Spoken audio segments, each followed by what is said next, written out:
No zhuzhing up needed for our next house with a past, which Michelle Agundahin has travelled to see on the ragged and wild Devon coast.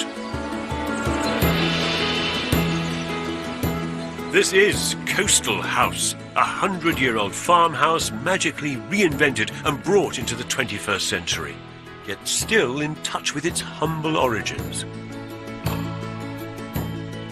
This is a new pared-back, sleek, elegant home with thick oak beams and expansive living spaces, all wrapped in an elegant grey slate shell. You enter into a hallway that becomes a double-height dining room. To the left is a kitchen and utility room, and on the seaward side, a double-height living space with a mezzanine study.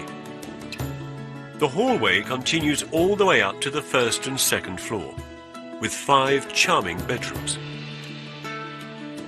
It's home to Sally and Edward, who have a strong connection to the area. We were undergraduates together at the same university, and so we used to come down here as students. So we knew the place extremely well, and we wanted to make more of our lives down here, because this is a place that we'd always been happy, however stressful life was. We will share the rest of our lives here in this place. I haven't quite got round to working out where I'd like to be buried, but it'll be somewhere on this site.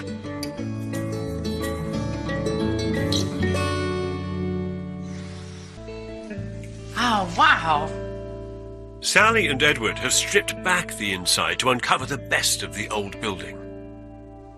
Now you really start to get the sense of what you were talking about with you unpeeling the original house. Yeah.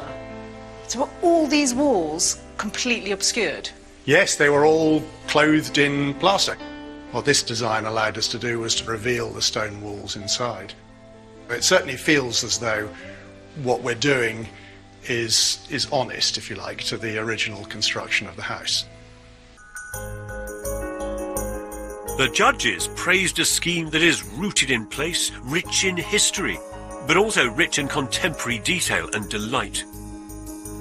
It's a beautifully made home that makes the best of its magical setting.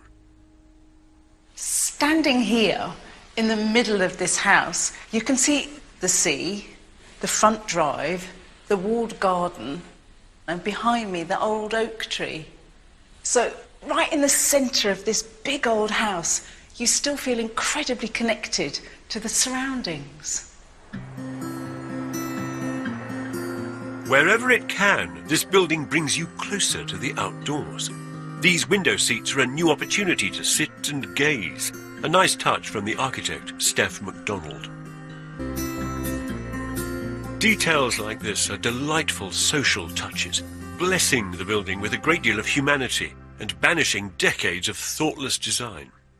I think it's a really interesting part of the story that you can take an existing house, and in order to make something that is both brilliant for modern day living but also has some resonance with its location and its history, it's not necessary to flatten it. You can take what's best of the original structure and you can rework it into a modern house.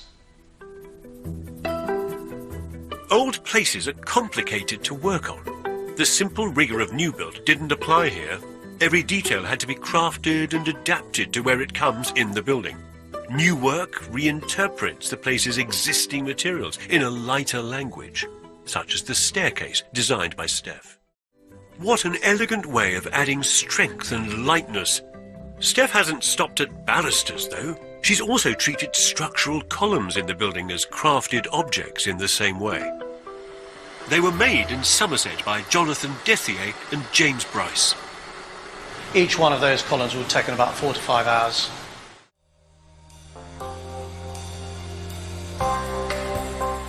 But has all this simple, naked craftsmanship changed the building in the eyes of those who know it best? This farmhouse had kind of lost its way over the last 100 years. But by celebrating its bone structure and traditional stone and slate, Sally and Edward have brought it back to something that's really firmly rooted in both its history and the location.